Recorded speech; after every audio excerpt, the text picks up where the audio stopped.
Hello, आवाज आ रही है? आवाज आ रही है?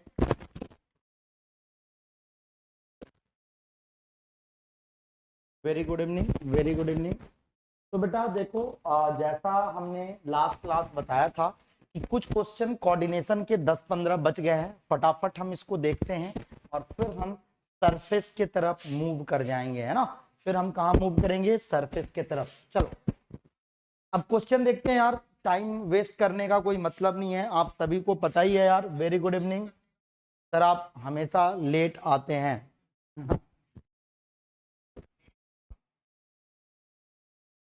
चलो भाई, इन्फॉर्म कर दिया गया था, है ना। तो आपको मैंने हाँ पहले भी बताया हुआ है।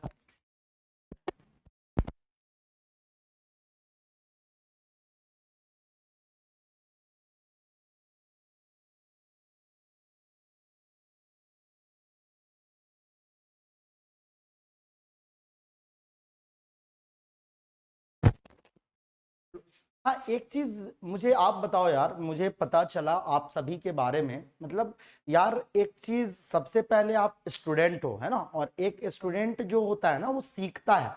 हम स्टूडेंट का मतलब क्या है? मैं भी एक स्टूडेंट हूँ। क्यों? क्योंकि मैं भी लाइफ से सीखता हूँ यार, मैं भी आपसे सीखता हूँ। तो जो सीखने वाले लोग होते हैं ना, जो सीखते हैं दुनिया में हर लोग से, अपने आसपास हर इन्वायरमेंट से सीखते हैं, वो ऐसे इंसान नहीं होते जैसे आप करते हो। बताओ, क्लास में गाली देना ये कैसा, मतलब आप किस तरह के, मतलब आप खुद बताओ किस तरह के आप संस्कार को आप बता रहे हो यार कि मेरा क्या मैनर है, ये मैनर होना चाहिए। आप मुझे बताओ सारे बच्चे, क्या ये मैनर होना चाहिए? आप क्लास में गाली कर रहे हो यार, क्लास में छोड़ो, मैं कह रहा हूं इन जनरल भी एब्यूजिंग अच्छी चीज थोड़ी है यार। आप किसी भी चीज को जज करना हो ना कि वो अच्छा है या खराब है, तो सबसे एक ही तरीका होता है यार कि आप उसको खुद पे लेकर देखो कि अगर आपके साथ कोई ऐसा करे, आपके फैमिली मेंबर के साथ कोई करे, तो कैसा लगेगा यार, कैसा लगेगा। तो वैसे ही आपको ये चीजें यहां पे भी ध्यान रखनी चाहिए यार कि जो है ना मैनर है वो कभी लाइफ में मत भूलो, क्योंकि मैनर ऐसी चीज है जो हमेशा आपके साथ होगी। अपने आप को खराब मत करो यार, दुनिया खराब होने दो। अपने आप को एक बार खराब कर लोगे ना तो फिर सुधर नहीं सकते। इसलिए आदत गलत चीजों को लगाओ ही मत, कभी भी नहीं लगाना चाहिए यार। अब पता नहीं किसने किया, टिंकू था, जो भी था, लेकिन ये गलत है, ये नहीं होना चाहिए, है ना। कोई भी बच्चा हो, ये चीज आपको हमेशा ध्यान में रखना चाहिए यार कि ये चीजें बहुत ही खराब चीजें हैं, ये बिल्कुल नहीं होनी चाहिए। खैर चलिए हम लोग आ जाते हैं सेशन पे यार। यहां पे देखो, among the following ions which one has the highest paramagnetism. आपको मैंने क्या बताया? अगर n जीरो होगा तो उसको हम डायामैग्नेटिक कहते हैं, और अगर n का वैल्यू, अनपेयर्ड इलेक्ट्रॉन का नंबर अगर जीरो नहीं होगा तो उसको हम पैरामैग्नेटिक सब्सटेंस कहते हैं। तो अगर कहा जा रहा हाईएस्ट पैरामैग्नेटिज्म का मतलब क्या है? n की वैल्यू हाईएस्ट होनी चाहिए। अगर n की वैल्यू हाईएस्ट होगी तो आपका पैरामैग्नेटिज्म भी क्या होगा? हाईएस्ट होगा। तो हमें चेक करना है बेसिकली कि इन चारों में किसका अनपेयर्ड इलेक्ट्रॉन ज्यादा है। पहले वाले में देखो, क्रोमियम 3+। अब देखो क्रोमियम का एटॉमिक नंबर 24, 24 में 3 गया, 21 इलेक्ट्रॉन। 21 इलेक्ट्रॉन का कॉन्फ़िगरेशन क्या होगा? Argon 3d3। तो आप देखते जाओ, चेक करते जाओ और जवाब देते जाओ। Fe2+ की बात करें तो Fe2+ के पास 24 electron, configuration argon 3d6। C option को अगर मैं चेक करूं तो कॉपर 2+, के पास 27 इलेक्ट्रॉन, इसका कॉन्फ़िगरेशन होगा आर्गन 3d9। अगर मैं फोर्थ वन की बात करूं तो Zn2+ है, Zn2+ के पास 28 इलेक्ट्रॉन है और इसका कॉन्फ़िगरेशन होगा आर्गन 3d10। अब बताओ सबसे ज्यादा अनपेयर्ड इलेक्ट्रॉन किसमें है? बी में है ना, बी में है ना। सबसे ज्यादा अनपेयर्ड इलेक्ट्रॉन किसमें है? सबसे ज्यादा अनपेयर्ड इलेक्ट्रॉन, सबसे ज्यादा अनपेयर्ड इलेक्ट्रॉन बी में है ना। इसमें देखो, इसमें अनपेयर्ड इलेक्ट्रॉन 3 है, इसमें अनपेयर्ड इलेक्ट्रॉन 4 है, इसमें अनपेयर्ड इलेक्ट्रॉन 1 है, इसमें अनपेयर्ड इलेक्ट्रॉन 0 है। तो सबसे ज्यादा अनपेयर्ड इलेक्ट्रॉन बी में है, सबसे ज्यादा अनपेयर्ड इलेक्ट्रॉन बी में है, तो अनपेयर्ड इलेक्ट्रॉन जितना ज्यादा होगा पैरामैग्नेटिज्म उतना ज्यादा होगा। अगले क्वेश्चन को देखो, the compound which does not show paramagnetism. अब बताओ कौन सा कंपाउंड पैरामैग्नेटिज्म शो नहीं करेगा, कौन सा कंपाउंड पैरामैग्नेटिज्म शो नहीं करेगा। तो नहीं शो करने का मतलब क्या हुआ, n की वैल्यू 0 होनी चाहिए, अनपेयर्ड इलेक्ट्रॉन जो है वो हमारा 0 होना चाहिए। अब ध्यान दो, अब यहां पे ध्यान दो, क्या आ जाएगा आंसर, आप देख लो, पहला वाला ही आ गया यार, पहला वाला ही आ गया, सॉरी n की वैल्यू 0 होनी चाहिए ना, तो b वाला आ गया। b में देखो, b में Ag+1 है, Ag+1 है, और Ag+1 का कॉन्फ़िगरेशन क्या होगा, Ag+1 का कॉन्फ़िगरेशन क्या होगा, krypton, krypton 4d10, krypton 4d10। पहले वाले को देखो तो पहला वाला तो होगा नहीं, पहले वाले में कॉपर 2+ है, इसका कॉन्फ़िगरेशन आर्गन 3d9, लेकिन Ag+1 में क्या होगा, इसका कॉन्फ़िगरेशन क्या होगा 4d10, यानी अनपेयर्ड सर Ag+1 कैसे हुआ, देखो यार कैसे +1 हुआ, मैंने रेडॉक्स में भी ये चीजें बताई हैं यार, आप सभी वही चीजों को बार बार पूछते हो। देखो यार, अब आप मान लो सिल्वर का ऑक्सीडेशन स्टेट X है, अमोनिया NH3 का ऑक्सीडेशन स्टेट 0 × 2+, क्लोराइड का ऑक्सीडेशन स्टेट -1 होता है, और इस कंपाउंड पे टोटल चार्ज कितना है 0, तो टोटल चार्ज 0 रखोगे तो आप देखो X की वैल्यू क्या आ गई +1, ठीक है।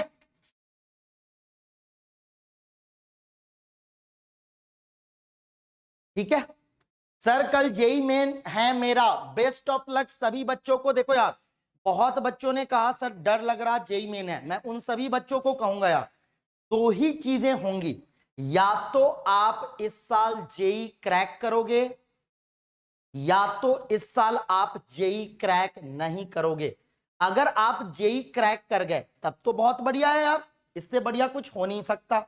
अगर आप जेई क्रैक नहीं करते हो तो आप ये समझो आपको एक्सपीरियंस मिल जाएगा, अगर आप अगले साल या CUET का एग्जाम दोगे, या अगर आप अगले साल जेई का एग्जाम देना चाहोगे तो आपके पास एक्सपीरियंस होगा, तो दोनों ही केस में आपके साथ पॉजिटिव होने वाला है। तो डरना नहीं है यार, क्रैक करना है, एक्सपीरियंस लेंगे या क्रैक करेंगे, दो ही चीजें होंगी। अगला क्वेश्चन देखो, नेक्स्ट क्वेश्चन देखो, if the magnetic moment of HgCN whole twice minus is 0 then the number of unpaired electron. आप बताओ मैग्नेटिक मोमेंट 0 कब होता है, जब हमारा n की वैल्यू 0 होता है। n क्या होता है, number of unpaired electrons, unpaired electron को हम n कहते हैं। तो मैग्नेटिक मोमेंट 0 कब होगा, जब अनपेयर्ड इलेक्ट्रॉन का नंबर 0 होगा, यानी आंसर हमारा डी हो जाएगा।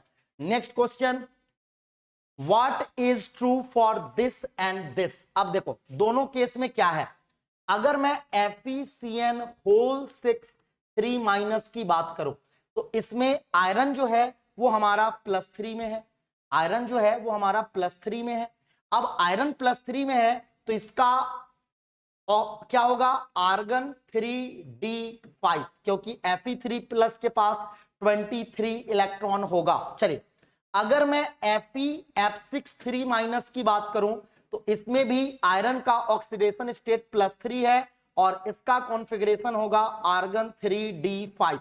अब ध्यान दो, अगर आपके पास ऑड नंबर ऑफ इलेक्ट्रॉन है, अगर आपके पास ऑड नंबर ऑफ इलेक्ट्रॉन है तो ये क्या कभी पेयर्ड हो सकते हैं, नहीं हो सकते। तो दोनों के दोनों सब्सटेंस हमारा पैरामैग्नेटिक होगा, both are paramagnetic, both are paramagnetic. दोनों क्यों पैरामैग्नेटिक होगा, क्योंकि दोनों के पास ऑड इलेक्ट्रॉन है, और ऑड इलेक्ट्रॉन को हम कभी भी पेयर नहीं कर सकते, ऑड इलेक्ट्रॉन की पेयरिंग आप कभी भी नहीं कर सकते। तो आंसर होगा both are paramagnetic. Next question, which of the following complexes is diamagnetic. Diamagnetic आपको बताना है। डायामैग्नेटिक का मतलब अनपेयर्ड इलेक्ट्रॉन हमारा 0 होना चाहिए। अब ध्यान दो, पहला केस होगा कि नहीं होगा? पहले में देखो क्या है, निकेल आपका 0 ऑक्सीडेशन स्टेट में है, कॉन्फ़िगरेशन होगा आर्गन 3d8 4s2। लेकिन ये हमारा CO जो है वो स्ट्रॉन्ग लिगेंड है, तो आफ्टर इफेक्ट ऑफ लिगेंड के इफेक्ट के बाद इसका कॉन्फ़िगरेशन क्या हो जाएगा? Argon 3d10 4s0। तो पहला भी सही है यार। दूसरा आते हैं निकेल 2+। निकेल 2+ का कॉन्फ़िगरेशन आर्गन 3d8। ये हमारा क्लोराइड जो है वो वीक फील्ड लिगेंड है और इसलिए इसमें अनपेयर्ड इलेक्ट्रॉन का नंबर 2 हो जाएगा। यहां पे अनपेयर्ड इलेक्ट्रॉन 0 हो जाएगा, है ना? क्लियर है? आंसर क्या होगा? ए। आंसर क्या होगा? ए। सर स्ट्रॉन्ग और वीक फील्ड लिगेंड का सीरीज आपको अपलोड हो गया है बेटा, मैंने कल ही बोल दिया था। स्ट्रॉन्ग फील्ड और वीक फील्ड लिगेंड का जो सीरीज है वो स्कोर प्लस के ऐप पे अपलोड कर दिया गया होगा। जो वीक फील्ड लिगेंड और स्ट्रॉन्ग फील्ड लिगेंड है उसका सीरीज जो है वो अपलोड कर दिया गया है। A for Anshika. अच्छा, अगला क्वेश्चन देखो। अब ये पूछा जा रहा कि ये हमारा कॉपर 2+, ये आपका एक्सेप्शन है यार, ये यहां पे देख लो CuNH3 होल 4 2+। अगर इसमें हम देखें तो कॉपर हमारा 2+ में है और इसका कॉन्फ़िगरेशन होगा आर्गन 3d9। लेकिन अमोनिया हमारा स्ट्रॉन्ग लिगेंड है, तो ये क्या करता है? अमोनिया 1 2 3 4 3d है, ये रहा 4s, ये रहा 4p। ठीक है, अब देखो होता क्या है, 1 2 3 4 5 6 7 8 9। लेकिन आफ्टर लिगेंड इफेक्ट के कारण, चूंकि अमोनिया स्ट्रॉन्ग लिगेंड है, ये आपको इनर कॉम्प्लेक्स, स्ट्रॉन्ग लिगेंड क्या करता है बताओ? मैंने हर बार बोला है, फिर से मैं बता दूं, स्ट्रॉन्ग लिगेंड क्या करता है बेटा? स्ट्रॉन्ग लिगेंड जो होता है वो इनर कॉम्प्लेक्स बनाने की कोशिश करता है। वो क्या बनाने की कोशिश करता है? Inner complex. वो अंदर वाले डी का यूज करता है, तो ये जो डी है वो आपका पी में ट्रांसफर हो जाएगा अमोनिया के कारण। अमोनिया इसको अंदर वाले डी को बाहर शिफ्ट कर देगा और इस तरह से वो अंदर वाला कॉम्प्लेक्स बना लेगा। ये है तो पैरामैग्नेटिक, लेकिन हुआ क्या? तो आपका ये डी खाली हो गया, एक डी खाली हो गया और इसलिए ये स्क्वायर प्लेनर स्ट्रक्चर बनाएगा, यानी इसका हाइब्रिडाइजेशन DsP2 होगा और इसका शेप कैसा होगा? Square planar. सर माइक सही करो प्लीज, माइक में कुछ दिक्कत है क्या यार? सही तो है? सही है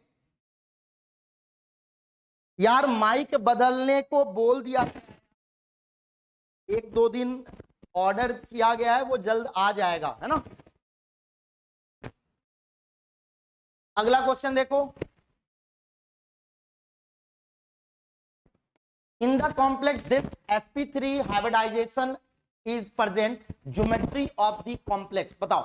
sp3d का हाइब्रिडाइजेशन तो आपको पता ही है ना यार, इसमें तो कुछ बताने की जरूरत नहीं है। sbf5 3 2-, यहां पे देखो क्या होगा, sbf5 हाइब्रिडाइजेशन क्या होगा? देखो आराम से और जवाब दो। हाँ, देखकर आराम से, आपको 3-4 ही तरह के चीजें हैं ना यार। इसमें मेरे को लगता है यार एक चीज जो गड़बड़ दी गई है।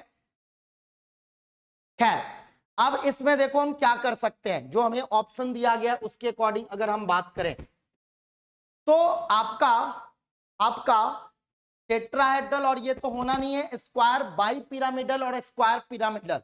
स्क्वायर बाई पिरामिडल कब होता है? जब आपका हाइब्रिडाइजेशन sp3d2 हो। स्क्वायर पिरामिडल कब होगा? जब आपका हाइब्रिडाइजेशन sp3d हो। तो आंसर ए होगा स्क्वायर पिरामिडल। बाई पिरामिडल का मतलब दो लोन पेयर होगा, तो इसका मतलब हाइब्रिडाइजेशन sp3d2 होगा। बी जब होगा, बिल्कुल बी तब होगा जब आपका हाइब्रिडाइजेशन sp3d2 होता और उसमें दो आपका होता, तब वो होता, लेकिन अदरवाइज एक्स स्क्वायर पिरामिडल। चलिए next question, the type of hybridisation involve in the metal this is. अब देखो आपको सिंपल पता है यार, कोऑर्डिनेशन नंबर 6 है, कोऑर्डिनेशन नंबर 6 है पहली चीज। दूसरी चीज वाटर हमारा क्या है? वाटर हमारा वीक फील्ड लिगेंड है। अब वीक फील्ड लिगेंड जो होता है वो हमें पता है, ये जनरली क्या बनाता है? तो ये जनरली आउटर कॉम्प्लेक्स बनाता है। Weak field ligand generally outer complex बनाता है। कोऑर्डिनेशन नंबर 6 में दो ही हाइब्रिडाइजेशन होता है, sp3d2 और d2sp3। ये हमारा इनर कॉम्प्लेक्स है और ये हमारा आउटर कॉम्प्लेक्स है। बताओ आंसर क्या होगा? आंसर क्या होगा? sp3d2। हाँ बहुत बढ़िया, ठीक है। इनर कब बनता है? जब हमारा स्ट्रॉन्ग फील्ड लिगेंड होता है, और आउटर जनरली कब बनता है? जब हमारा वीक फील्ड लिगेंड होगा। Next question, which one is an example of octahedral complex? Octahedral जब भी आ गया तो पहला तो फिक्स हो गया, कोऑर्डिनेशन नंबर 6 होना चाहिए। अब देखो इसका कोऑर्डिनेशन नंबर 4 है, इसका देखो कोऑर्डिनेशन नंबर 4 है, इसका देखो कोऑर्डिनेशन नंबर 4 है, इसका देखो कोऑर्डिनेशन नंबर 6 है। क्या होगा आंसर? ए हो जाएगा ना, कोऑर्डिनेशन नंबर ए हो जाएगा ना, क्योंकि कोऑर्डिनेशन ऑक्टाहेड्रल कॉम्प्लेक्स हमें कब मिलेगा? जब कोऑर्डिनेशन नंबर 4 होगा। और ये भी हमने बताया हुआ है, कोऑर्डिनेशन नंबर 4 होगा तो दो तरह की ज्योमेट्री पॉसिबल है, टेट्राहेड्रल और हमारा स्क्वायर प्लेनर। स्क्वायर प्लेनर कब बनेगा? जब हम इनर बनाएंगे, इनर डी का यूज करेंगे, और sp3 ये हमारा हाइब्रिडाइजेशन sp3 होता है, इसका हाइब्रिडाइजेशन dsp2 होता है। Next question, the geometry of NiCO whole 4 and NiPPH whole twice Cl2। बताओ भाई क्या होगा आंसर?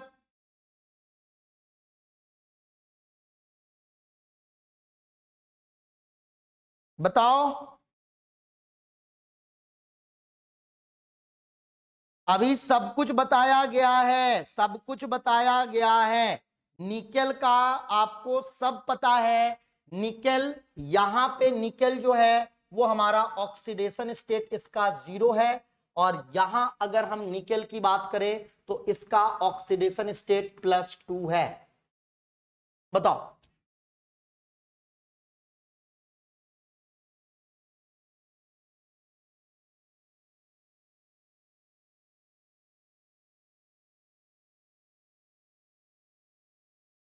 देखो दोनों ही स्ट्रॉन्ग फील्ड लिगेंड है, स्क्वायर प्लेनर एंड टेट्राहेड्रल नहीं। देखो यही सब क्वेश्चन के लिए आपको मैं कैसे करना है देखकर जवाब ना दो, क्वेश्चन को पढ़ लो, ज्यादा अच्छा है। अब देखो जब निकेल 0 में है तो इसका आपको हमने बताया था कॉन्फ़िगरेशन क्या होगा, आर्गन 3d8 और 4s2।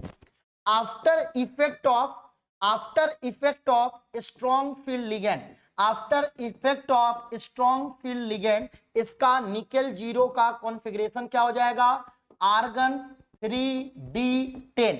तो ये अंदर चला गया डी, ये s का इलेक्ट्रॉन अंदर चला गया, तो क्या होगा, टेट्राहेड्रल होगा कि नहीं होगा? ज्योमेट्री टेट्राहेड्रल होगा कि नहीं होगा? अब चलो दूसरे केस में, ये भी हमारा स्ट्रॉन्ग फील्ड लिगेंड है, लेकिन यहां पे ऑक्सीडेशन स्टेट +2 है। तो अब +2 है और आपको पता है इसका कॉन्फ़िगरेशन क्या होगा, आर्गन 3d8। अब after effect of strong field ligand ये जो डी है वो 4 में फिल हो जाएगा, 4 में फिल हो जाएगा, 3d 4s और ये रहा 4p। 1 lone pair, 2 lone pair, 3 lone pair, 4 lone pair, क्या होगा, टेट्राहेड्रल एंड स्क्वायर प्लेनर। हाँ टेट्राहेड्रल एंड स्क्वायर प्लेनर। पहले वाला देखो निकेल का ऑक्सीडेशन स्टेट 0 है, अगर ये +2 होता ना तो डेफिनेटली स्ट्रॉन्ग फील्ड लिगेंड के केस में स्क्वायर प्लेनर बनता, लेकिन निकेल का ऑक्सीडेशन स्टेट 0 है तो S के इलेक्ट्रॉन को D में वो भेजेगा भी तो D पूरा भर जाएगा, तो हाइब्रिडाइजेशन टेट्राहेड्रल होगा। चलो अगला question, which of the following factor tends to increase the stability of metal ion complexes? Metal ion complexes का टेट्राहेड्रल कैसे हुआ? देखो यार NiCO4 के केस में देखो, जब निकेल के केस में 10D है तो ये D तो पूरा भर गया यार, D तो पूरा भर गया। अब इसके पास खाली कौन है? 4S और 4P। अब 4 लोन पेयर है, 1 lone pair, 2 lone pair, 3 lone pair, 4 lone pair, hybridisation sp3 नहीं हुआ।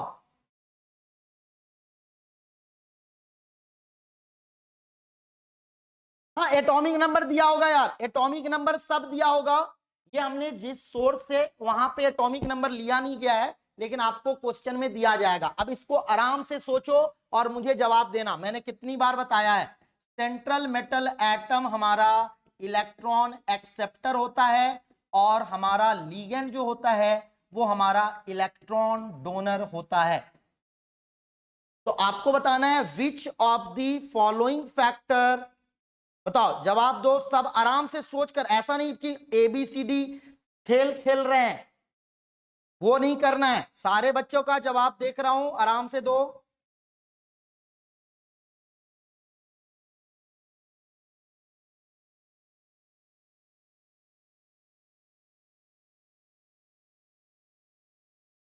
अलग अलग अलग अलग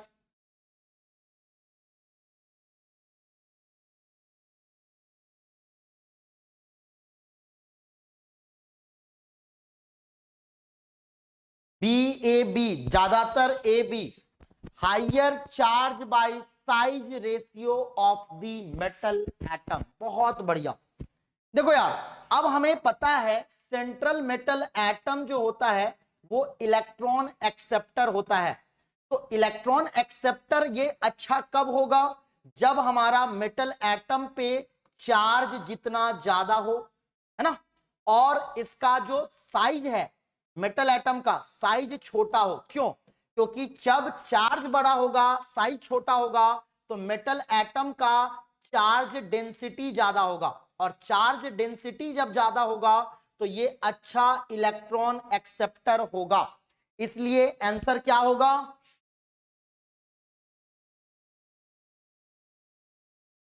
नहीं, हाइयर साइज हाइयर होगा तो थोड़ी होगा यार, तो ABCD कहां से कह रहे हो? सेंट्रल मेटल एटम का बात कर रहा ना, which of the following factor tend to increase the stability of metal ion complexes, है ना, ठीक है।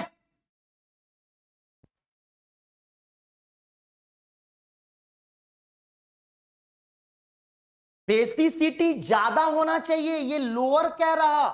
जो इलेक्ट्रॉन डोनर होता है वो अच्छा बेसिक होना चाहिए ना, तो इसका बेसिक स्ट्रेंथ ज्यादा होना चाहिए, और सेंट्रल मेटल एटम का एसिडिक स्ट्रेंथ ज्यादा होना चाहिए।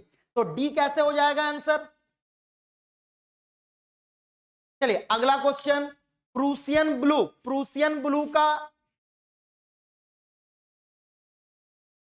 Prussian blue is form, Prussian blue सबको याद होगा, प्रूसियन ब्लू बताओ भाई।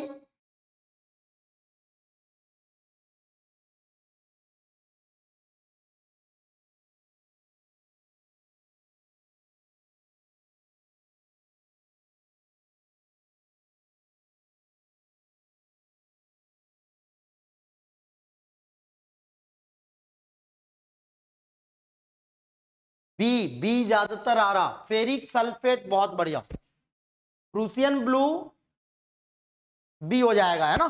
फॉर्मूला जिसको जिसको याद होगा वो इजीली आंसर भी दे दिया होगा यार।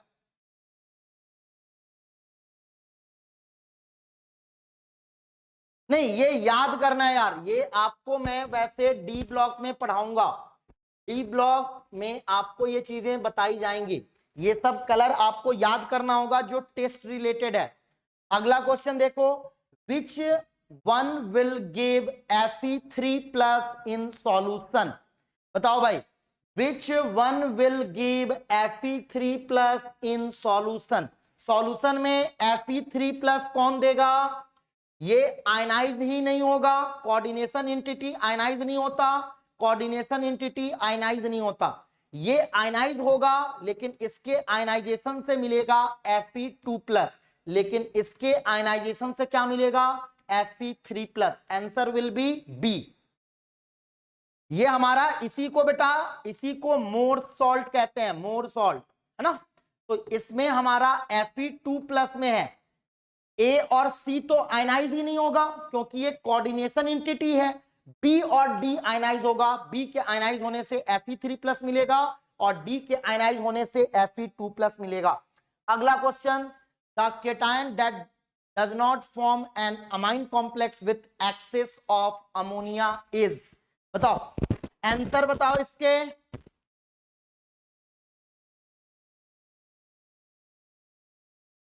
खेल गए सर, एक क्यों नहीं हो रहा? अरे यार कितनी बार आप, कोऑर्डिनेशन एंटिटी आयनाइज नहीं होता बेटा, कोऑर्डिनेशन एंटिटी जो होता है वो आपका आयनाइज नहीं होता, do not ionise in water, coordination entity do not ionise in water. चलो इसका आंसर बताओ जल्दी से, इसका आंसर नहीं, Ag+ तो बनाता है ना यार, Ag+ बनाएगा, डी ब्लॉक के एलिमेंट्स बनाएंगे। बताओ भाई, देखो आराम से, चारों को पढ़ो ना यार।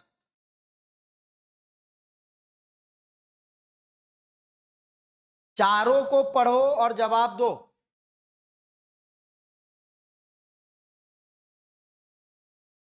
अरे यार डी ब्लॉक के एलिमेंट्स बनाएंगे,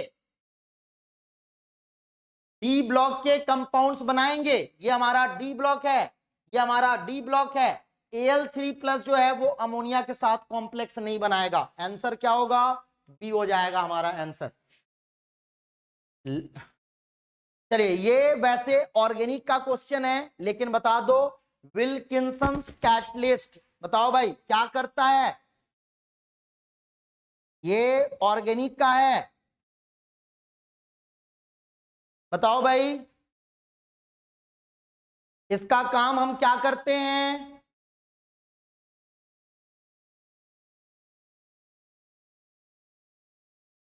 हाइड्रोजनेशन। चलिए बहुत बढ़िया। तो चलिए अब हम सरफेस पे आते हैं यार।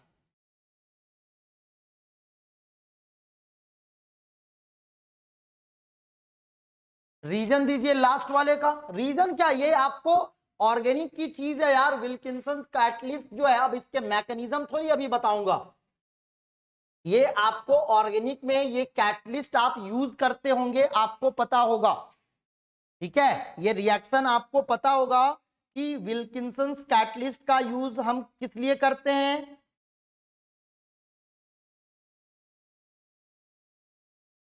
तो हम अल्कीन का सिंपल हाइड्रोजनेशन, जैसे आपको पता है, जैसे मान लो H2PdBsO4 है ना, आपको पता है निकेल H2 है, ये सब हम हाइड्रोजनेशन में यूज करते हैं, है ना।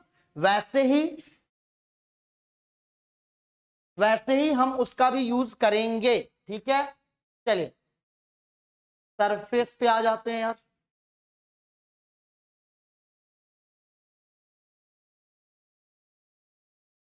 मुझे बहुत, sir will only, okay sir please only question in surface, ठीक है बेटा, sir please only question in surface, ठीक है ठीक है। क्वेश्चन ही करते हैं यार direct. Sir my JEE exam is on 29। Sir surface का केवल क्वेश्चन, ये तो बहुत अच्छी चीज है यार, अगर आप थ्योरी को बेसिक सरफेस में, इतू सा थ्योरी है, अगर थ्योरी आप कर लोगे तो ये तो बहुत ही प्यारी चीज होगी बेटा। ताकि मैं आपको पहले भी बोल चुका हूं कि हम क्वेश्चन के थ्रू छोटे छोटे कॉन्सेप्ट को याद करते जाएं तो वो हमारे लिए बेटर है। तो अगर सरफेस में हमें सिर्फ थ्योरी देखना है तो चलिए, सॉरी क्वेश्चन देखना है तो क्वेश्चन देखते हैं और क्वेश्चन के थ्रू हम थ्योरी को भी देख लेंगे।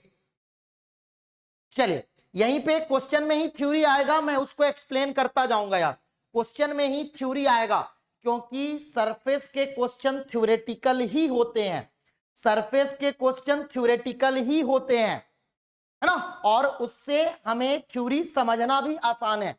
What is the process called when the molecules of a substance are retained at the surface of a solid or a liquid? What is the process called when the molecules of a substance are retained? बताओ इसको क्या कहते हैं?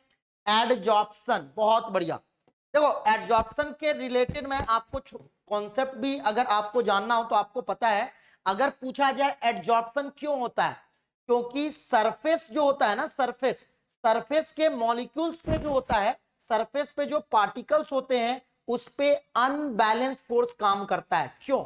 क्योंकि इसके left में force काम कर रहा, इसके राइट में फोर्स काम कर रहा, इसके नीचे काम कर रहा, लेकिन नेट फोर्स इसका डाउनवर्ड लग रहा। तो इसी फोर्स को बैलेंस करने के लिए सरफेस के पार्टिकल्स ऊपर वाले पार्टिकल्स को अपने तरफ क्या करते हैं? अट्रैक्ट करते हैं, जिससे उनका डिपोजिशन होता है, जिसको हम एडजॉर्प्शन कहते हैं। अगला question, which of the following, अगर देखो क्वेश्चन करेंगे तो हम ज्यादा कर सकते हैं यार, हाँ, to balance the net force. चलिए, which of the following statement is true with respect to the types of adsorption? ठीक है, chemisorption is stronger than physisorption, physisorption is stronger than chemisorption, they can not be compared, they can be, they both are equal. क्या होगा answer? ए हो जाएगा ना। देखो यार, केमीजॉर्प्शन में आपको पता है, केमीजॉर्प्शन में क्या होता है? एडजॉर्बेट और एडजॉर्बेंट के बीच में केमिकल बॉन्ड बनता है। एडजॉर्बेट और एडजॉर्बेंट के बीच में क्या बनता है? Chemical bond. अगर हम फिजीजॉर्प्शन की बात करें तो फिजीजॉर्प्शन में एडजॉर्बेट और एडजॉर्बेंट के बीच क्या बनता है? कौन सा फोर्स काम करता है? Van der Waals force. और आपको पता है van der Waals force chemical bond से वीक होता है। केमिकल बॉन्ड हमारा स्ट्रॉन्गर फोर्स होता है और वंडर वाल्स फोर्स हमारा वीकर फोर्स होता है। तो आंसर हमारा सिंपल हो जाएगा। पहला कह रहा, in physisorption the adsorbent does not show specificity towards a particular gas. बताओ भाई, क्या ये स्टेटमेंट सही है? फिजीजॉर्प्शन स्पेसिफिक नहीं होता है, यही कहना चाह रहा, ये आपको यही कहना चाह रहा, फिजीजॉर्प्शन स्पेसिफिक नहीं होता है, ये हमारा नॉन स्पेसिफिक नेचर का होता है। क्या ये स्टेटमेंट सही है? क्या ये स्टेटमेंट सही है यार? फिजीजॉर्प्शन कहा जा रहा कि नॉन स्पेसिफिक नेचर का होता है, तो ये ट्रू स्टेटमेंट है ना, तो आंसर हमारा सिंपल ए हो जाएगा। अगला क्वेश्चन देखो, which of the following statement is true with respect to the extent of physisorption? Physisorption के रेस्पेक्ट में आपको एक्सटेंट बताना है। Increases with increase in temperature, गलत है। Decreases with increase in surface area, गलत है। Decreases with increase in the strength of van der Waals force, गलत है। Decreases with increase in temperature, सही है। आंसर क्या होगा? डी होगा। देखो यार, आपको कोई भी जॉब्सन हो, फिजीजॉर्प्शन हो या केमीजॉर्प्शन हो, आपको पता है कि अगर हम सरफेस एरिया को बढ़ाएंगे तो हमारा एडजॉर्प्शन बढ़ेगा, चाहे वो कोई सा भी एडजॉर्प्शन हो, फिजीजॉर्प्शन हो या केमीजॉर्प्शन हो। इसके बाद आपको फिजीजॉर्प्शन के बारे में आपको पता है, जब हम टेम्परेचर बढ़ाएंगे तो वंडर वाल्स फोर्स ब्रेक हो जाएगा, और वंडर वाल्स फोर्स ब्रेक हो जाएगा तो आपका एडजॉर्प्शन जो है वो हमारा डिक्रीज कर जाएगा, है ना। आंसर डी हो जाएगा। ठीक है, अगला क्वेश्चन,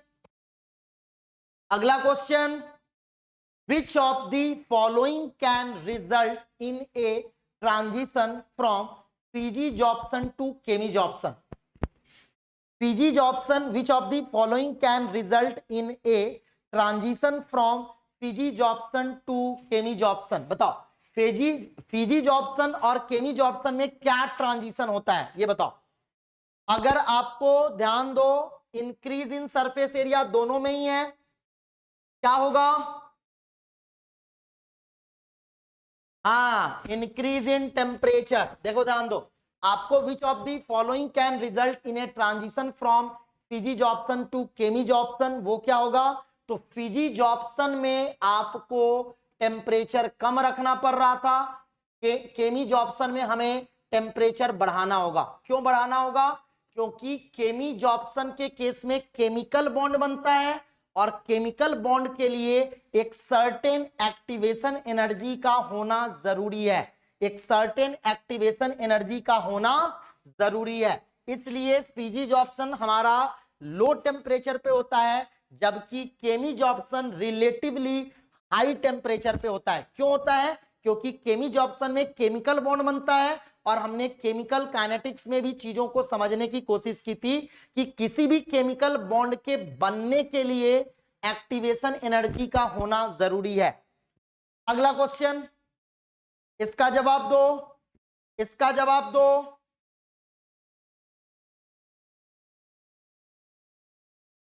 ठीक है, थ्योरी, अगर थ्योरी लग रहा ना तो देखो यार, कल फ्राइडे है, कल हम इसी चैप्टर को फिर से अगर थ्योरी देखना है तो जैसे कैटेलिसिस वगैरह की थ्योरी हम कल देख लेंगे, कोई दिक्कत नहीं है ना। चलिए, which of the following statement is incorrect with respect to physisorption, physisorption के रेस्पेक्ट में कौन सा स्टेटमेंट इनकरेक्ट है, बताओ यार, कौन सा स्टेटमेंट इनकरेक्ट है? नहीं, गलती कर रहे हो। फिजिजॉर्प्शन के रेस्पेक्ट में कौन सा स्टेटमेंट गलत है? हाँ, अब सही बोला बच्चों ने। यार आपको कितनी बार बताया गया? पहली बात तो आपको कोई भी एडजॉर्प्शन में एक बेसिकली क्या बताया गया था, एडजॉर्प्शन हमारा एक्सोथर्मिक प्रोसेस होता है, और एक्सोथर्मिक होगा तो उसका डेल्टा एच लेस देन 0 होगा। एडजॉर्प्शन हमारा स्पॉन्टेनियस प्रोसेस होता है, तो स्पॉन्टेनियस प्रोसेस होता है तो डेल्टा जी हमारा लेस देन 0 होगा। साथ में एडजॉर्प्शन के केस में जो मॉलिक्यूल्स है वो डिपोजिट होता है तो उसकी रैंडमनेस डिक्रीज होती है, और रैंडमनेस डिक्रीज होने का मतलब क्या हुआ कि उसका डेल्टा एस भी लेस देन 0 होता है। लेकिन क्या दिया गया है डी में? डी में क्या दिया गया है? डी में दिया गया है यार एंट्रोपी बढ़ेगा, डेल्टा एच लेस देन 0 होता है, डेल्टा स्पॉन्टेनियस होता है मतलब डेल्टा जी लेस देन 0 होता है, रिवर्सिबल नेचर का तो होता ही है, और साथ में एंट्रोपी भी लेस देन 0 होता है ना।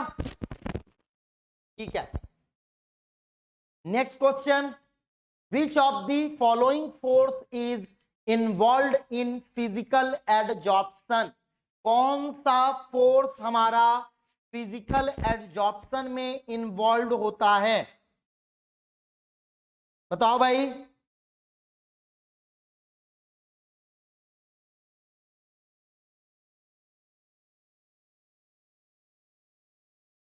हाँ, बहुत बढ़िया। चलिए इस क्वेश्चन को देखो, which of the following is an example of adsorption. Adsorption पहले क्या होता है ये बताओ, पहले ये बताओ जॉब्सन क्या होता है सारे बच्चे, जॉब्सन क्या होता है? लिखो, लिखो आंसर, जॉब्सन क्या होता है?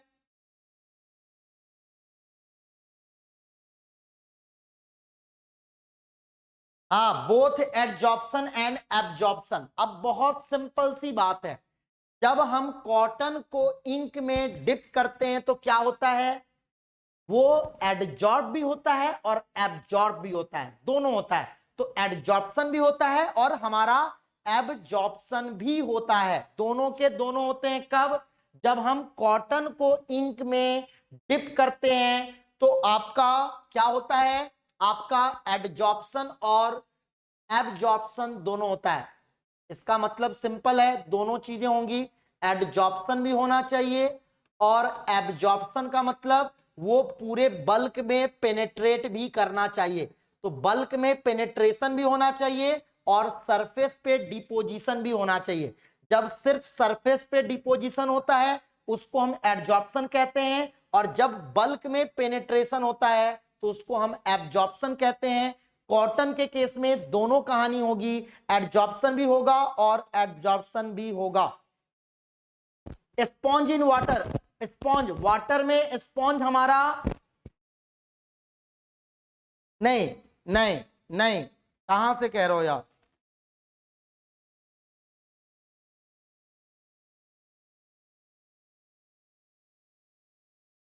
नोप।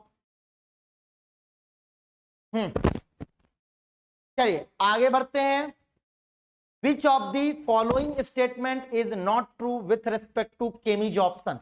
केमी जॉब्सन के केस में कौन सा स्टेटमेंट गलत है? तो लास्ट में ही दिख रहा है यार, depends on nature of adsorbent and adsorbent, ये तो सही है। Has a large heat of adsorption, ठीक है, ऑब्वियस है।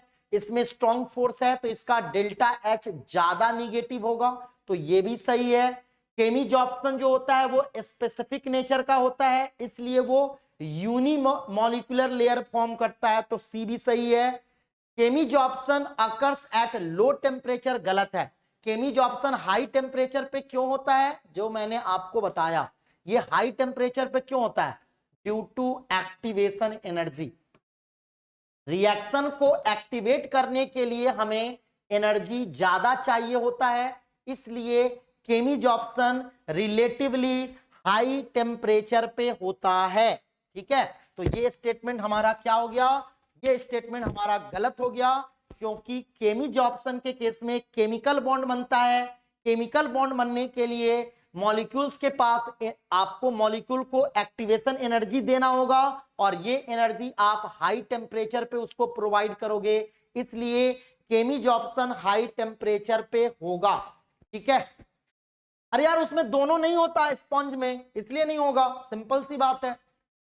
अब चलो, at the equilibrium position in the process of adsorption. देखो यार, इक्विलिब्रियम के केस में क्या होगा आपको पता है, डेल्टा जी होता है हमारा delta H minus T delta S. At equilibrium delta G हमारा जीरो होता है, तो यहां से देखो zero equal to delta H minus T delta S, यानी इक्विलिब्रियम पे डेल्टा एच की वैल्यू टी डेल्टा एस के बराबर होगा। आंसर क्या होगा इक्विलिब्रियम पे? आंसर क्या होगा बताओ भाई? इक्विलिब्रियम पे आंसर क्या होगा? D H equal to T D S. इसी यही डेल्टा को अगर हम टेंस टू जीरो कर दें तो ये हमारा डिफरेंशियल इक्वेशन बन जाएगा, T D S. For a small change delta H को हम डी एच लिख सकते हैं। ये आपने ऑलरेडी फिजिक्स में पढ़ा होगा कि स्मॉल चेंज के लिए सर यूनिमॉलिक्यूलर को एक्सप्लेन कर दिया। यूनिमॉलिक्यूलर का मतलब क्या हुआ बेटा? अगर एक सरफेस पे सिर्फ एक ही लेयर आ रहा, जैसे ये एक लेयर आ गया, तो हम इसको यूनिमॉलिक्यूलर कहेंगे। अगर इस सरफेस के ऊपर इसके ऊपर एक और लेयर आ गया तो ये हमारा डबल लेयर हो गया। अगर इसी के ऊपर मान लो एक और लेयर आ गया तो ये हमारा ट्रिपल लेयर हो गया। तो यही यूनिमॉलिक्यूलर का मतलब, एक ही लेयर होगा। एक ही लेयर केमिकल बॉन्ड के केस में होगा, क्योंकि केमिकल बॉन्ड किसी पर्टिकुलर सब्सटेंस के बीच में बनता है, लेकिन वंडर वाल्स फोर्स किसी भी दो मास के बीच में वंडर वाल्स फोर्स एक्ट करता है। तो आपने इस सरफेस के अनबैलेंस फोर्स के कारण मान लो ये ग्रीन वाला आया, फिर ये ग्रीन वाले के लिए ऊपर वाला एक और अट्रैक्शन एडजॉर्प्शन हुआ, फिर हुआ, तो ये मल्टी लेयर फॉर्म कर सकता है पीजी जॉर्प्शन। लेकिन केमी जॉर्प्शन जो है वो हमारा सर एक्सप्लेन टीडीएस। अभी मैंने बताया ना बेटा, स्मॉल चेंज के लिए डेल्टा हमारा डिफरेंशियल में कन्वर्ट हो जाता है जब हमारा डेल्टा टेंस टू जीरो होता है। जैसे आपने पढ़ा भी होगा, मान लो डेल्टा एस बाई हम डेल्टा टी की बात करें, है ना, तो ये एवरेज हुआ। यहीं पे अगर हम लिमिट लगा दें कि delta T tends to zero, तो ये हमारा D S by D T हो जाता है, जिसको हम, है ना। हाँ, पीजी जॉर्प्शन में मल्टी लेयर होता है, केमी जॉर्प्शन में मोनो लेयर होता है, यूनी लेयर बनता है। on the basis of data given below predict which of the following gases shows least adsorption on a definite amount of charcoal। देखो यार, ये चीजें बहुत मतलब जिन्होंने बोर्ड का एग्जाम दिया होगा सबको पता होगा यार। क्रिटिकल टेम्परेचर अगर ज्यादा होगा तो अट्रैक्शन ज्यादा होगा, अगर अट्रैक्शन ज्यादा होगा तो आपका एडजॉर्प्शन ज्यादा होगा। लेकिन हमारे क्वेश्चन में क्या पूछा जा रहा, लीस्ट एडजॉर्प्शन। तो आपको पता है क्रिटिकल टेम्परेचर कम होगा तो अट्रैक्शन कम होगा, अट्रैक्शन कम होगा तो हमारा एडजॉर्प्शन कम होगा। तो आंसर क्या हो जाएगा, क्रिटिकल टेम्परेचर आपको दिया गया है, आंसर क्या होगा यार, आंसर क्या होगा बताओ भाई। हाइड्रोजन हो जाएगा ना, हाइड्रोजन हो जाएगा। हाइड्रोजन गैस का क्रिटिकल टेम्परेचर देखो बहुत कम है तो इसका एडजॉर्प्शन सबसे कम होगा, यानी SO2, कुछ लोग SO2 लिख रहा यार, SO2 भी लिख रहा, CO2 भी लिख रहा, CH4 भी लिख रहा, सब लिख दो, सब लिख दो, जितना मर्जी आपके दिमाग में आ रहा ना।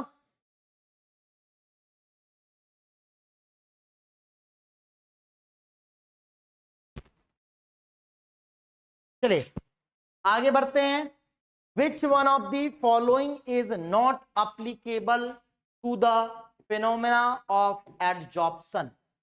Which one of the following is not applicable to the phenomena of adsorption? आपको मैंने ही अभी बताया एडजॉर्प्शन के केस में क्या होता है, तीनों चीजें निगेटिव होती है। डेल्टा H भी लेस देन 0 होता है, डेल्टा G भी लेस देन 0 होता है और हमारा डेल्टा S भी लेस देन 0 होता है। तो बताओ कौन सा गलत है, कौन सी चीजें एडजॉर्प्शन के केस में एप्लीकेबल नहीं होंगी। तो डेल्टा H का ग्रेटर देन 0 होना, डेल्टा H का ग्रेटर देन 0 होना ये फिजिबल नहीं होगा। बाकी डेल्टा H, डेल्टा S और डेल्टा H ये तीनों के तीनों लेस देन 0 होंगे इन केस ऑफ एडजॉर्प्शन। अगला क्वेश्चन, अगला क्वेश्चन अब ये करो यार, मैं थोड़ा पानी पीता हूं है ना। क्रिटिकल टेम्परेचर क्या होता है, क्रिटिकल टेम्परेचर बेटा आपको, क्रिटिकल टेम्परेचर हमारा सिंपल होता है यार कि किसी भी कोई भी सब्सटेंस है, जैसे मान लो ये एक गैस है तो एक गैस का अगर मान लो एक ऐसा टेम्परेचर हमने दे दिया T, अब इस T के ऊपर अगर हमने मान लो इसका क्रिटिकल टेम्परेचर हमने मान लिया कुछ T1 है, अगर हमने इस गैस को T1 टेम्परेचर से अगर हमने ऊपर रखा है तो ये गैस कभी भी लिक्विड में कन्वर्ट नहीं हो सकता। यानी जिस टेम्परेचर के ऊपर गैस कभी भी लिक्विड में चेंज नहीं हो सकता उस टेम्परेचर को हम क्रिटिकल टेम्परेचर कहते हैं। तो जिस टेम्परेचर के ऊपर कोई गैस कभी भी लिक्विड में कन्वर्ट नहीं हो सकता उसको हम क्रिटिकल टेम्परेचर कहते हैं। अब देखो extent of adsorption of adsorbate from solution phase increases with increase in amount of adsorbate in solution, decrease in surface area, increase in temperature of solution, decrease in amount of adsorbate in solution। बताओ भाई क्या होगा, increase increase increase होगा ना, ये हो जाएगा ना आंसर, ये हो जाएगा ना यार। अमाउंट ऑफ एडजॉर्बेट अगर आप बढ़ा दोगे, increase in amount of adsorbate आपको पता ही है यार x बाई एम है ना, के पी का पावर 1 बाई एन, और सॉल्यूशन के लिए x बाई एम क्या होता है, के सी का पावर 1 बाई एन है ना। चलिए सरफेस एरिया तो नहीं होगा, टेम्परेचर बढ़ाएंगे तो भी नहीं होगा, अमाउंट को डिक्रीज करेंगे तब भी नहीं होगा, आंसर विल बी ए। चलो अगला question, next question, next question. Sir temperature increase से भी तो होगा, कुछ भी कह रहे हो यार। कोगुलेशन क्या होता है, कोई भी कोलोइडल सॉल्यूशन का जब हम प्रिसिपिटेट बनाते हैं, जब हम कोलोइडल सॉल्यूशन का प्रिसिपिटेट बनाते हैं तो इसको हम कहते हैं कोगुलेशन, और उल्टे प्रोसेस को हम कहते हैं पेप्टाइजेशन। जब हम प्रिसिपिटेट को कोलॉइडल सॉल्यूशन में कन्वर्ट करते हैं तो that is peptization. Extent of physisorption of a gas increases with increase in temperature, decrease in temperature. भी हो जाएगा। सर पिछला क्वेश्चन समझ में नहीं आया। अरे यार एक बात मुझे बताओ, एक बात मुझे बताओ, एडजॉर्प्शन बढ़ाने का क्या क्या तरीका है? नॉर्मली बताओ, एडजॉर्प्शन बढ़ाने का तरीका क्या क्या है? हम सरफेस एरिया को बढ़ा दें यार, है ना, हम अट्रैक्शन को बढ़ा दें, हम अमाउंट बढ़ा दें, अमाउंट ऑफ सब्सटेंस हम बढ़ा दें, यही तरीका है ना यार, एडजॉर्प्शन बढ़ाने का यही सब तरीका है ना। फिजिजॉर्प्शन होगा तो फिजिजॉर्प्शन के केस में टेम्परेचर को डिक्रीज कर दें, गैस के केस में प्रेशर इंक्रीज कर दें, यही सब कंडीशन है ना यार। एडजॉर्प्शन बढ़ाने का कंडीशन क्या है? ये सब कंडीशन है। तो इसमें कह रहे हो सर ये पिछला क्वेश्चन समझ में नहीं आया। इन्हीं फैक्टर्स पे है ना बेटा, कौन कौन से फैक्टर हैं जिससे एडजॉर्प्शन हमारा इंक्रीज होगा? सरफेस एरिया बढ़ा दो, अट्रैक्शन बढ़ा दो, अमाउंट बढ़ा दो, टेम्परेचर कम कर दो, प्रेशर इंक्रीज कर दो, है ना।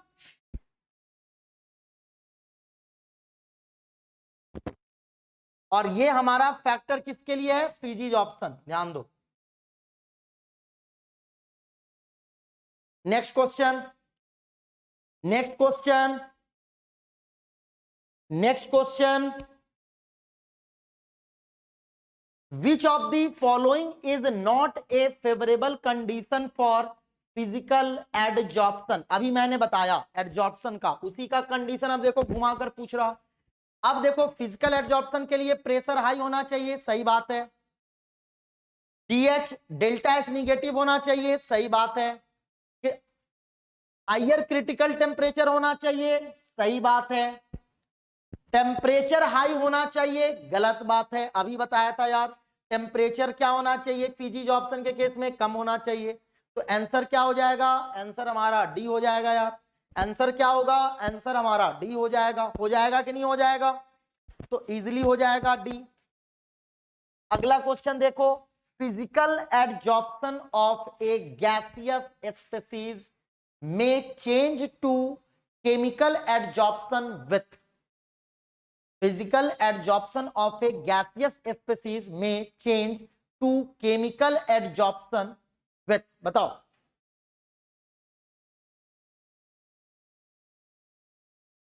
क्या होगा?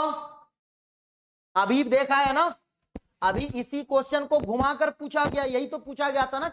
फिजिकल एडजॉर्प्शन से केमिकल एडजॉर्प्शन के बीच जो ट्रांजिशन होगा उसमें क्या होगा? टेम्परेचर बढ़ाएंगे यार, और क्या ट्रांजिशन होगा? सर कैसे होगा? पूरा पीसीएम एक चैप्टर 2 दिन में होते हैं। अच्छा चलो अगला question, in फिजिजॉर्प्शन absorbent does not show specificity for any particular gas because,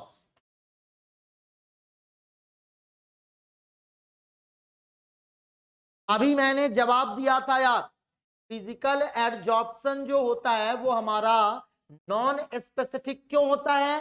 क्योंकि वंडर वाल्स फोर्स रीजन होता है फिजिकल एडजॉर्प्शन का, और वंडर वाल्स फोर्स कोई भी दो मास के बीच में अप्लाई होता है। तो यही लिखा गया, involved van der Waals forces are universal, ये सभी पार्टिकल्स के बीच लगता है। वंडर वाल्स फिजिकल एडजॉर्प्शन का रीजन कौन है? फिजिकल एडजॉर्प्शन का रीजन है वंडर वाल्स फोर्स, और कोई भी दो मास के बीच में वंडर वाल्स फोर्स काम करता है। ठीक है, कोई भी दो मास के बीच में हमारा क्या होता है? वंडर वाल्स फोर्स काम करता है। अगला question, which of the following is an example of absorption? बताओ भाई, absorption ये बहुत पढ़ा हुआ है आपने, ये वैसे उसमें भी पढ़ा होगा। बताओ भाई यार, ये हाइग्रा नेचर, हाइग्रोस्कोपिक नेचर पढ़ा हुआ है ना, वाटर ऑन कैल्शियम क्लोराइड, ये क्या करता है? कैल्शियम क्लोराइड जो होता है वो वाटर को एब्जॉर्ब कर लेता है, इसलिए आपको पता होगा मॉइस्चर में हमें जब मॉइस्चर कंटेंट को कम करना होता है तो हम क्या यूज करते हैं, कैल्शियम क्लोराइड का। कैल्शियम क्लोराइड क्या करता है, मॉइस्चर, एयर में जो मॉइस्चर होता है उसको एब्जॉर्ब कर लेता है। उसको क्या कर लेता है यार, एब्जॉर्ब कर लेता है ना। जो हमारा कैल्शियम क्लोराइड होता है ये वाटर के मॉइस्चर को एब्जॉर्ब कर लेता है। अब आते हैं प्रिविलेज एडजॉर्प्शन आइसोथर्म। देखो यार, x बाई एम के पी का पावर 1 बाई एन होता है, तो आपको पता है log x बाई एम क्या होगा, log k plus 1 by n log p। तो जब हम log x बाई एम को y एक्सिस पे रखेंगे और ये हमारा कॉन्सेप्ट कांस्टेंट है, ये हमारा स्लोप है, और log p को हम x एक्सिस पे रखेंगे तो ग्राफ कैसा आया, स्ट्रेट लाइन पासिंग थ्रू, क्या पासिंग थ्रू ओरिजिन थोड़ी, straight line with intercept c, straight line with intercept c, straight line with intercept c। नहीं, d कब होगा, straight line passing through origin. अगर ये इक्वेशन ऐसा आता y equal to M x, तब तो होता आंसर डी। ये आ रहा इक्वेशन कैसा, y equal to M X plus C जैसा, यानी हमारा इंटरसेप्ट c होगा।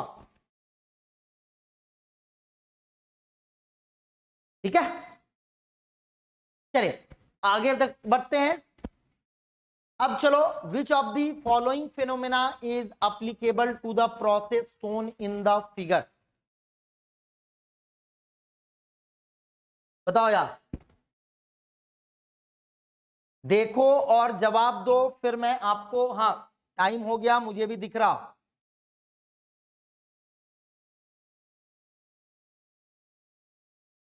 जवाब दो।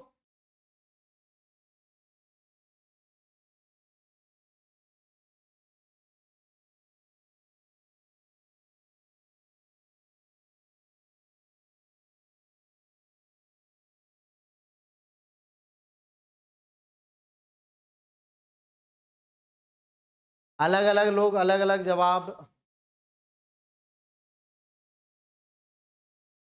नहीं सारे लोग आराम से जवाब दो यार। यार ये फिगर एनसीईआरटी में ही दिया गया है, सी डी बी सी सब कर दो, फिगर विजिबल नहीं है सर। देखो मैं आपको बता रहा हूं क्या है, यहां पे देखो क्या दिया गया है, पहले समझो।